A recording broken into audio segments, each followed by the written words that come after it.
গুরুত্বপূর্ণ একটি বিষয় নিয়ে আপনার সামনে উপস্থিত হয়েছি। মন ভালো না। আল্লাহ পাক আমাদেরকে এমন একটি রাষ্ট্রে, এমন একটি দেশে জন্ম দিয়েছেন, এমন দেশের নাগরিক বানাইছেন যেই দেশের পিছিয়ে সর্বক্ষণ ষড়যন্ত্র লিপ্ত। এক এক সময় এক এক ষড়যন্ত্র, এক এক সময় এক এক ষড়যন্ত্র মাথার উপরে চেপে বসে দিশাহারা হয়ে যায়।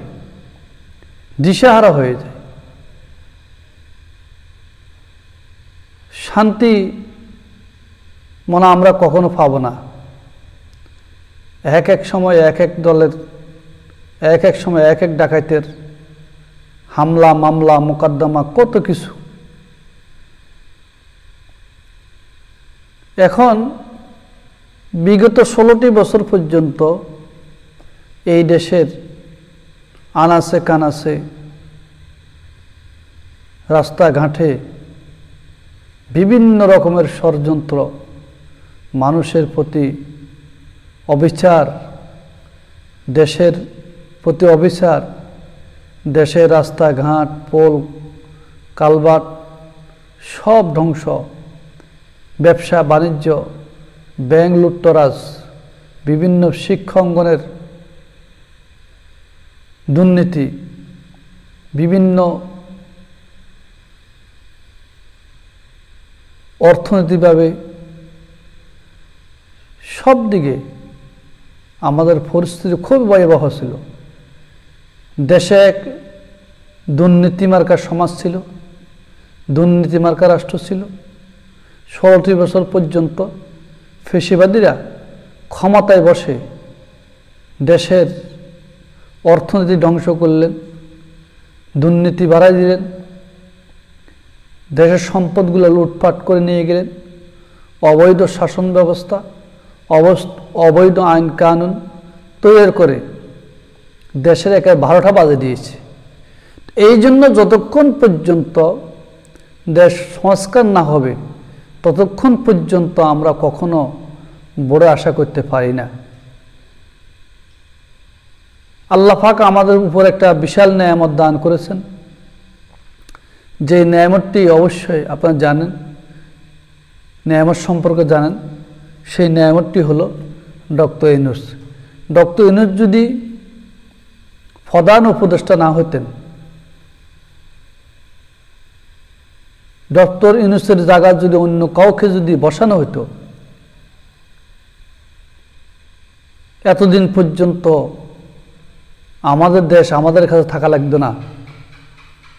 আরও আগে থাবা মেরে দেশ নিয়ে যেতেন, অন্য ফ্যাসিবাদীরা বসে যেতেন। তো ডক্টর ইউনূসের সাথে সারা বিশ্বের সাথে সম্পর্ক। উনি আন্তর্জাতিক মানের লোক।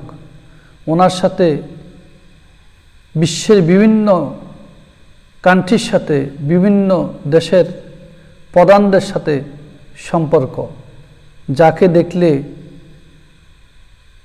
ডোনাল্ড ট্রাম্প পর্যন্ত উড়িয়ে দাঁড়িয়ে যান, সেরকম একজন সরকার বা প্রধান উপদেষ্টা আমরা পেয়েছি।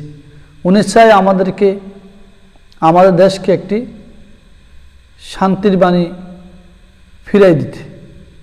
তিনি চান দেশের সুখ শান্তি। উনি চান দেশকে সংস্কার করে একটি সুন্দর, একটি রূপালী, সুন্দর একটি দেশ আমাদেরকে উপহার দিতে। অথচ কিন্তু ওনার পিছনে আমাদের অনেক ভাইরা ওনার পিছনে লেগে গেছেন। আমাদের অনেক ভাইরা শুধু ক্ষমতা চায়, শুধু ভোট চায়, কিন্তু তাদেরকে আমাদের প্রতিবেশী দেশ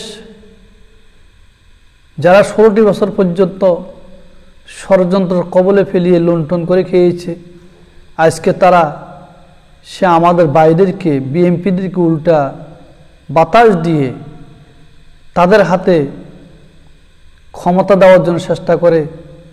তাদের হাতে ক্ষমতা দিলে যে কোনো মুহূর্তে তারা ক্ষমতা ছিনিয়ে নিতে পারবে। কিন্তু আমাদের ভাইরা বোঝে না, তারাও চায়, এখন তারাও ভোট চায়। অথচ দেশের জনগণ চায় সংস্কার। সংস্কার হলে, দেশ ঠিক হলে তখন আমাদের একজন স্বাধীন রাষ্ট্রে স্বাধীন একজন সরকার আমরা বসাবো, তাদের কোনো সমস্যা হবে না। আমাদের বাংলাদেশের মাননীয় সাবেক প্রধানমন্ত্রী বেগম খালেদা জিয়া, যিনি তিনবারের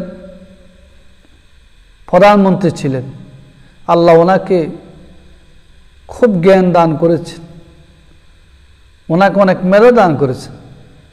তিনি তার ছেলে তারেক রহমানকে বলছেন, বাবা দেখো, আমাদের এখন কোনো ভোটের দরকার নেই, আগে দেশ ঠিক হোক, দেশ সংস্কার করো। ডক্টর ইউনূসকে সুযোগ দাও, উনি দেশ সংস্কার করে সুন্দর ভালো একটি দেশ আমাদের উপহার দেওয়ার জন্য, তখন আমরা যদি ভোট করতে পারি, ভোট করে আমরা ক্ষমতায় যাব, তখন আর কোনো সমস্যা হবে না। এখন তোমাকে ফেসিবাদীরা বিভিন্ন রকমের পরামর্শ দিবে, তাদের পরামর্শ কান দেওয়া যাবে না। কারণ তোমার ভাই কোকোকে হত্যা করলো, তোমার মেরুদণ্ড ভাঙলো, আমার কার্যালয়ের সামনে টাক দাঁড় করে দিল, সেটা সরাবের কোনো ব্যবস্থা হয় নাই। আজকে আমার দলের ভিতরে অনেক সিনিয়র লোকেরা আছেন যারা সংস্কার চায় না, তারা চায় ভোট।